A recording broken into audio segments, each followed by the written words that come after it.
வணக்கம் நண்பர்களே, நான் உங்கள் கிரிதர். இன்ஃபினிக்ஸ்னுடைய புதிய மொபைல் ஃபோன் இன்ஃபினிக்ஸ் ஹாட் 30. இந்த மொபைலினுடைய ஆரம்ப விலை பார்த்தீங்கன்னா 12,500 ரூபா. ஸோ இந்த விலைக்கு இந்த மொபைல் ஃபோனில் என்ன இருக்குது, இதை வாங்கலாமா வேணாமான்னு தெரிஞ்சுக்கிறதுக்கு இந்த பதிவை கடைசி வரைக்கும் பாருங்கள்.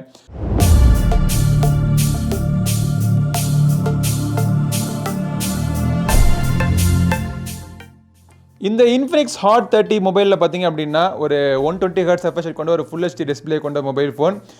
இன்டர்னல் ஸ்டோரேஜுக்கு UFS 2.2 யூஸ் பண்ணியிருக்காங்க. மீடியாடெக்கினுடைய டைமென்சிட்டி 6020 ப்ராசரில் ரன் ஆகிட்டு இருக்கு. 6000 mAh பேட்டரி கொடுத்துருக்காங்க. இவ்வளோ விஷயங்கள் இருக்கிற இந்த மொபைல் ஃபோன் எப்படி இருக்குன்னு தெரிஞ்சுக்கிறதுக்கு முன்னாடி ஃபர்ஸ்ட் இதை நம்ம அன்பாக்ஸ் பண்ணி பாக்ஸுக்குள்ளே என்னென்ன இருக்குது அப்படிங்கிறத பார்ப்போம். ஸோ இதான் அந்த இன்ஃபினிக்ஸ் ஹாட் 30 மொபைலினுடைய பாக்ஸ் பேக்கேஜிங். ஒரு க்ரீன் அண்ட் வயலட் கலரில் காம்பினேஷனில் அவங்க பிராண்டிங் பண்ணி கொடுத்துருக்காங்க. மொபைல் எப்படி இருக்குன்னு சொல்லிட்டு வெளியே ஃபோட்டோ கிடையாது, ஆனால் மொபைலில் என்னெல்லாம் எதிர்பார்க்கலாம் அப்படின்னு சொல்லிட்டு வெளியே எழுதியிருக்காங்க. பெரிய ஹைலைட்டில் இந்த NFC இருக்குது அப்படின்னு போட்டிருக்காங்க. இந்த ப்ரைஸ் செக்மெண்ட்டில் 6000 mAh பேட்டரி இருக்குது. 6020 ப்ராசஸர் ரன் ஆகிட்டு இருக்கு. IP53 water splash resistant rating கொடுத்துருக்கேன் அப்படின்னு சொல்கிறாங்க. ஸோ இந்த பாக்ஸை திறந்தோடனே ஃபஸ்ட்டு நம்ம பார்க்குறது இந்த மொபைல் ஃபோன் நம்மக்கிட்ட வந்து ஏற்கனவே சொன்ன மாதிரி ப்ளூ கலர். இதை எடுத்துகிட்டு வேறு என்ன இருக்குன்னு பார்த்தோம் அப்படின்னா, இந்த மொபைலில் சார்ஜ் பண்ணுறதுக்கு ஒரு என்ட்ரி லெவல் பேசிக்கான ஒரு 18 வாட் சார்ஜர் கொடுத்துருக்காங்க. USB Type C கேபிளோட. சிம் எஜெக்டர் பின் இருக்குது, யூசர் மேனுவலாக இருக்குது. அப்புறம் மொபைல் ஃபோனை ப்ரொடெக்ட் பண்ணுறதுக்காக ஒரு TPU ஜெல் கேஸ் கொடுத்துருக்காங்க. ஸோ இப்போ இது எல்லாத்தையும் ஓரமாக வச்சுட்டு இந்த மொபைல் எப்படி இருக்குது அப்படிங்கிறத பார்ப்போம். ஃபஸ்ட்டு நம்ம டிசைன்லேருந்து நம்ம ஆரம்பிப்போம். ரொம்ப ஒரு ப்ளசண்ட்டான ஒரு ஃப்ரெஷ்ஷான ஒரு டிசைன் நமக்கு தெரியுது.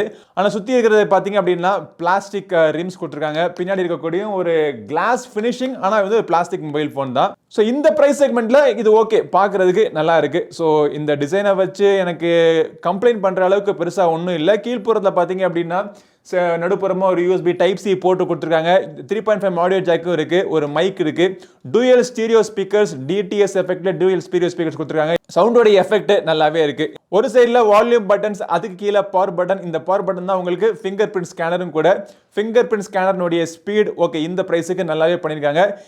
நடுப்புறமாக பார்த்தீங்க அப்படின்னா பொட்டு நாச்சு கொடுத்துருக்காங்க. பொட்டு நாச்சுக்குள்ளே உங்களுக்கு ஃபேஸ் அன்லாக் மெக்கானிசம் இருக்குது. ஃபேஸ் அன்லாக் நல்லா ஃபாஸ்ட்டாக ஒர்க் ஆகுது. இன்னொரு சைடில் பார்த்தீங்க அப்படின்னா சிம் கார்ட் ட்ரே. இந்த சிம் கார்ட் ட்ரே வந்து ஒரு ட்ரிபிள் கார்ட் ட்ரே. ஒரே நேரத்தில் 2 சிம் கார்டும் ஒரு SD கார்டும் போட்டு நீங்கள் யூஸ் பண்ணிக்கலாம். இந்த mobile phone 5G mobile phone. 14 5G பேண்டுக்கான சப்போர்ட் இருக்குது. மேல்புறத்தில் உங்களுக்கு நாய்ஸ் கேன்சலிங் மைக் கிடையாது, ஆனால் 2வது ஸ்பீக்கர்ஸ்க்கான ஸ்பீக்கர் கிரில் கொடுத்துருக்காங்க. ஹாட் 30 டிஸ்பிளே வந்து ஒரு 6.78 inch full HD plus resolution கொண்ட ஒரு டிஸ்பிளே. ஏற்கனவே சொன்ன மாதிரி இதில் 120 Hz refresh சப்போர்ட் பண்ணுது. எனக்கு பிடிச்ச மாதிரி பஞ்ச் ஹோல் டிசைன் கொடுத்துருக்காங்க. பஞ்ச் ஹோல் டிசைன் சென்டராக கொடுத்துருக்காங்க. டிஸ்பிளேனுடைய குவாலிட்டி, கலர் வைப்ரன்சி, பிரைட்னஸ் எல்லாமே நல்லா இருக்கு. இது உங்களுக்கு மேக்ஸிமம் பிரைட்னஸ். அவுட்டோரில் பார்த்தீங்க அப்படின்னா இந்த பிரைட்னஸ் பரவாயில்லாமல் ஒர்க் ஆகுது. இன்டோர் கண்டிஷனில் பார்த்தீங்கன்னா பர்ஃபெக்டாக ஒர்க் ஆகுது. ப்ராக்சிமிட்டி சென்சருடைய எஃபெக்டிவ்னஸ், லைட் சென்சருடைய எஃபெக்டிவ்னஸ் நல்லா ஃபாஸ்ட்டாக ரெஸ்பான்சிவாக இருக்குது. டிஸ்பிளேயுமே பார்த்தீங்க அப்படின்னா கலர்ஸ் ஓகே. இந்த ப்ரைஸ் செக்மெண்ட்டுக்கு ஒரு 12,000 13,000 ப்ரைஸ் செக்மெண்ட்டுக்கு இந்த டிஸ்பிளேனுடைய கலர் அக்யூரசி நல்லா இருக்கு. பிரைட்னஸ் கொஞ்சம் இன்னும் பெட்டராக இருந்திருக்கலாம். அது ஒன்று தான் சின்ன ஒரு பிரச்சனை. இந்த ப்ரைஸ் செக்மெண்ட்டில் நான் AMOLED பேனல்லாம் எதிர்பார்க்கல. பட் கான்ட்ராஸ்ட்டை விட இந்த டிஸ்பிளேல பிரைட்னஸ் கொஞ்சம் பெட்டராக இருந்திருக்கலாம் அப்படின்னு எனக்கு தோணுது. ஹாட் 30 பொறுத்த வரைக்கும் பின்புறத்தில் அவங்க என்ன சொல்கிறாங்க அப்படின்னா 50 மெகா பிக்சல் டூயல் கேமரா இருக்குது அப்படின்னு சொல்கிறாங்க. ஆனால் இந்த 2வது கேமரா என்ன கேமரா அப்படிங்கிறத கிளியராக எங்கேயுமே சொல்லலை. பார்த்தீங்கன்னா 50 மெகா பிக்சல் சிங்கிள் கேமரா தான். அதுக்கு கீழே இருக்கிறது AI கேமரா. அல்லக்கைக்கெல்லாம் அல்லக்கை, மெகா அல்லக்கை அது. ஸோ அந்த கேமராவை பற்றி நம்ம பேச வேணாம். இந்த மொபைல் ஃபோனை பொறுத்த வரைக்கும் 2 ஓட்ட ஒரு கேமரா அப்படின்னு நம்ம முடிவு பண்ணிக்கலாம். பக்கத்தில் பார்த்தீங்க அப்படின்னா குவாட் ஃபிளாஷ் கொடுத்துருக்காங்க. ஸோ 4 LED லைட்டுக்கான ஃபிளாஷ் இருக்குது. ஃப்ரண்ட்லேயும் பார்த்தீங்க அப்படின்னா பொட்டு நாச்சுக்குள்ளே 8 மெகா பிக்சல் கேமரா கொடுத்துட்றாங்க. ஆனால் இந்த எல்லா இன்ஃபினிக்ஸ் மொபைல் ஃபோன் மாதிரியும் இதுலேயும் பார்த்தீங்கன்னா ஃப்ரண்ட் கேமராவுக்கும் அவங்க ஃபிளாஷ் கொடுத்துட்றாங்க. ஸோ ஃப்ரண்ட்லேயும் ஃபிளாஷு, பேக்லேயும் ஃபிளாஷு. கேமரா UI பொறுத்த வரைக்கும் உங்களுக்கு ஃபில்ம் மோட் இருக்குது, வீடியோ மோட் இருக்குது. வீடியோ மோடில் பார்த்தீங்கன்னா மேக்ஸிமம் 2K வரைக்கும் நீங்கள் ரெக்கார்டிங் பண்ணிக்கலாம். எலக்ட்ரானிக் இமேஜ் ஸ்டெபிலேஷன் கண்டிப்பாக இதில் கிடையாது. அப்புறம் உங்களுக்கு AI கேமரா அப்படிங்கிறது ரெகுலரான ஒரு கேமரா. இந்த AI வந்து டிசேபிள் பண்ணிட்டு நார்மல் மோடில் நம்ம எடுக்க முடியாது. பியூட்டி மோட் அப்படிங்கிறது முகத்துக்கு நம்ம சாயம் பூசுறது. அப்புறம் போர்ட்ரேட் மோட்ஸ் இருக்குது, சூப்பர் நைட் மோட் இருக்குது. மேலே ஸ்வைப் பண்ணி பார்த்தோம் அப்படின்னா இன்னும் எக்ஸ்ட்ரா சில மோட்ஸ்லாம் இருக்குது. Slow motion, document mode, dual video, time lapse, sky shop அப்படிங்கிற ஃபீச்சர்லாம் இருக்குது. இந்த ஸ்கை ஷாப் ஃபீச்சர் மூலமாக நீங்கள் ஸ்கையை நீங்கள் ஷூட் பண்ணுறப்போ ரியல் டைமில் அந்த ஸ்கையோடைய லுக்கை கம்ப்ளீட்டாக நீங்கள் மாற்றிக்கலாம். ஒரு சில சாம்பிள்ஸ் பாருங்க. பட் கேமரா பற்றி பேசணும் அப்படின்னா இதோடைய மெயின் கேமராவுடைய சாம்பிள்ஸ் எப்படி இருக்குது அப்படிங்கிறத நீங்கள் பாருங்கள். ஓகே, இந்த பிரைஸ் செக்மெண்ட்டுக்கு லைட் நல்லா இருந்துச்சு அப்படின்னா ஃபோட்டோஸ்னுடைய குவாலிட்டி ஷார்ப்னஸ் நல்லா இருக்கு. எட்ஜிலலாம் பார்த்தீங்கன்னா கொஞ்சம் சாஃப்ட்னஸ் இருக்குது தான் சேர்த்து. டைனாமிக் ரேஞ்ச் பரவாயில்லாமல் இருக்கு. அகைன் இந்த 12,000 செக்மெண்ட்டுக்கு அது ஓகே அப்படின்னு சொல்லி விட்டுறலாம். லோ லைட்டில் ஃபோட்டோகிராஃபி சுமாராக தான் இருக்கு. உங்களுக்கு நாய்ஸ் கொஞ்சம் அதிகமாக தென்படுது. அதே மாதிரி லோ லைட்டில் கலர் அக்யூரசி அங்கங்கே மிஸ் ஆகுது. போர்ட்ரேட் ஷாட்ஸில் எட்ஜ் டிடெக்ஷன் சுமாராக இருக்கு. ஆனால் background blurring okay.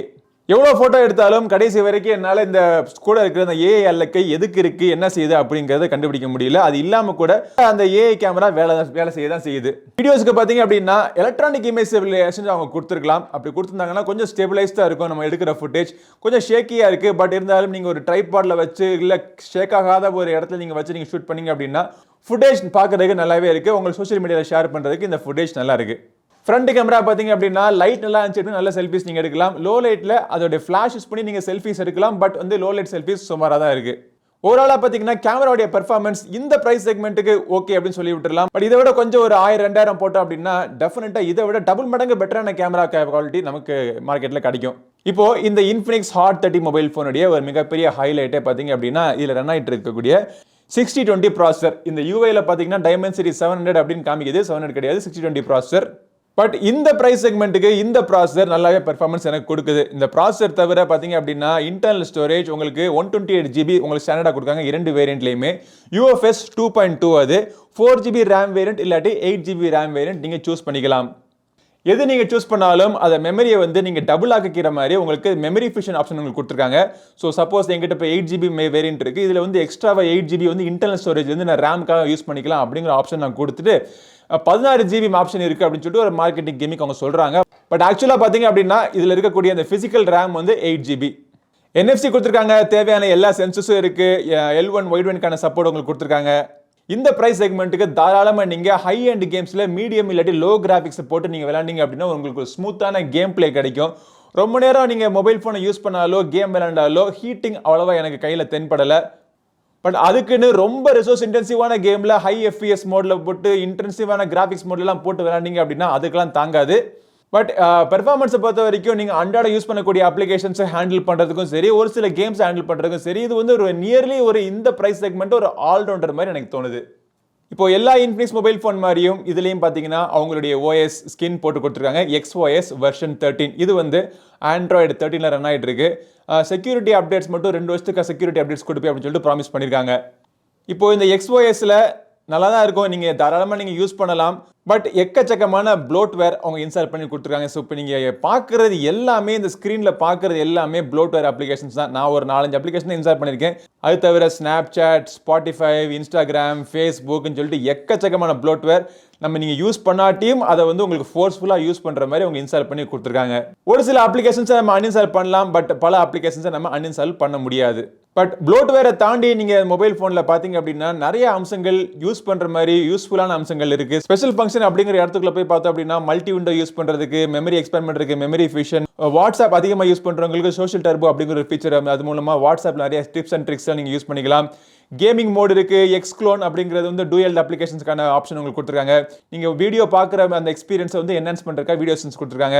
Kids mode இருக்குது, பீக் ப்ரூஃப் மோட் இருக்குது. இந்த மாதிரி பல விஷயங்கள் இந்த மொபைல் ஃபோனில் யூஸ் பண்ணுற மாதிரி இருக்குது. இந்த நோட்டிஃபிகேஷன் டாகிள்லே பார்த்தீங்க அப்படின்னா இதுக்கு இருக்கக்கூடிய நிறைய அம்சங்களை நீங்கள் ஈஸியாக யூஸ் பண்ணுற மாதிரி ஆப்ஷனும் கொடுத்துருக்காங்க. பேட்டரி இதில் 6000 mAh பேட்டரி கொடுத்துருக்காங்க. ஸோ பேட்டரி ரன் ஆகிற மாதிரி தெரிஞ்சு அப்படின்னா உங்களுக்கு ultra marathon, power boost mode இந்த மாதிரி ஆப்ஷன்லாம் போட்டு நீங்கள் பேட்டரி நீங்கள் எக்ஸ்டெண்ட் பண்ணிக்கலாம். பட் 6000 mAh பேட்டரி பார்த்தீங்க அப்படின்னா தாராளமாக ஒரு மீடியம் யூஸருக்கு 2 நாளுக்கு மேலேயே தாக்கு பிடிக்கும். 3ஆவது நாள் எண்டில் 20% பேட்டரி மிச்சம் இருக்கிற மாதிரி உங்களுக்கு கிடைக்கும். பட் இதில் என்ன பிரச்சனை அப்படின்னா அவங்க சார்ஜ் பண்ணுறதுக்கு கொடுத்துருக்கிறது வந்து 18 வாட் சார்ஜர். ஓவர் நைட்டில் நீங்கள் சார்ஜ் பண்ணிக்கலாம். இது நான் சார்ஜ் எவ்வளோ நேரம் ஆகுது அப்படின்னு சொல்லிட்டு என்னால் முழுசாக டெஸ்ட் பண்ண முடியல. பட் என்னுடைய கணிப்பு படி பார்த்தீங்க அப்படின்னா ஒரு 4 to 5 hours ஆகும் ஃபுல் சார்ஜ் ஆகிறதுக்கு. 100 வாட் சார்ஜர்லாம் கேட்கல. பட் இந்த ப்ரைஸ் செக்மெண்ட்டில் 6000 mAh பேட்டரி கொடுத்துருக்காங்க. கூட ஒரு 500 ரூபாய் போட்டு ஒரு 33 வாட் சார்ஜர் சேர்த்து கொடுத்துருந்தாங்கன்னா அப்படின்னா டாப் டக்கராக இருந்திருக்கும். பட் உள்ளதை வச்சு நம்ம பார்த்தோம் அப்படின்னா 12,500 ரூபாய்க்கு ஒரு நல்ல ஒரு மொபைல் ஃபோனை தெரியுது. பட் 12,500 ரூபாய்க்கு உங்களுக்கு 4GB வேரியன்ட் தான் உங்களுக்கு கிடைக்குது. 13,500 ரூபாய் நீங்கள் போட்டிங்க அப்படின்னா 8GB வேரியன்ட் நீங்கள் வாங்குறது பெஸ்ட்டான ஆப்ஷனாக இருக்கும் அப்படின்னு எனக்கு தோணுது. இந்த ப்ரைஸ் செக்மெண்ட்டில் இது வந்து ஒரு ஆல்ரவுண்டர் மொபைல் ஃபோன் கிடையாது. ஏன்னா டிசைனை பொறுத்த வரைக்கும் நல்லா இருக்கு, டிஸ்பிளே ஓகே அப்படின்னு சொல்லலாம். இந்த பிரைஸ் ரேஞ்சுக்கு கேமராவுடைய பெர்ஃபார்மன்ஸ் சுமாராக தான் இருக்கு. பட் ஹார்ட்வேர்னுடைய பெர்ஃபார்மன்ஸ் பிளஸ் பேட்டரியோட ரிலேபிலிட்டி இதெல்லாம் வச்சு பார்க்குறப்போ ஒரு டே டு டே லைஃப்பில் ஒரு ப்ராக்டிக்கல் மொபைல் ஃபோனாக எனக்கு இந்த மொபைல் ஃபோன் தோணுது. ஸோ இந்த Infinix உடைய Hot 30 நீங்க வாங்கணும்னு நினைச்சீங்கன்னா இது வாங்குறதுக்கான லிங்க் வீடியோ டிஸ்கிரிப்ஷனுக்கு கிளிக் பண்ணி செக் பண்ணி பாருங்க. இந்த பதிவு பிடிச்சினா லைக் பண்ணுங்க. நம்ம சேனலுக்கு சப்ஸ்கிரைப் பண்ணாதவங்க சப்ஸ்கிரைப் பண்ணிட்டு கூட இருக்க பெல் பட்டனை பிரஸ் பண்ணுங்க. அடுத்த ஒரு பதிவில் உங்களை மீண்டும் சந்திக்கும் வரை உங்களிடம் விடைபெறுவது உங்கள் நண்பன் கிரிதர். வாழ்க தமிழ், வளர்க பாரதம். நன்றி, வணக்கம்.